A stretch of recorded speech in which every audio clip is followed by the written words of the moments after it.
We have been a national leader. On the campaign trail for almost a year and a half now, Nick Brown has made it clear he's experienced as an attorney. In the Army, he was a JAG officer. Simply your status as before becoming Governor Jay Inslee's lead counsel and eventually the federal government's U.S. attorney for Western Washington. As he now runs for Washington Attorney General, Brown has been telling voters his values also qualify him for the job. And I think my values are where Washington values are in terms of the things that are priorities for most people. How do we make this a safer place to live? How do we protect our environment? How do we defend our democracy? The AG's office has a more than $700 million two-year budget with nearly 2,000 employees.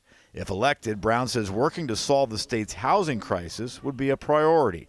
He says generating more affordable housing would reduce crime. And as AG, he would go after those who don't follow housing equity laws. We have a really robust civil rights division, and I want to make sure that we're using that division to make sure that people who are trying to buy homes or rent homes are not subject to discrimination. As the state's top law enforcement official, Brown says he would work to get more troopers and officers hired while supporting local prosecutors. Can I ask you how you're voting on those four initiatives? Is that something you've talked about?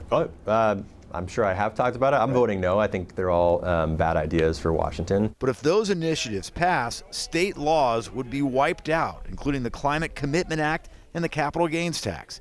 If that were to happen, as Attorney General, Brown would have to defend those Republican-backed initiatives, even if he doesn't agree with them. I am a Democrat. I'm running for this office.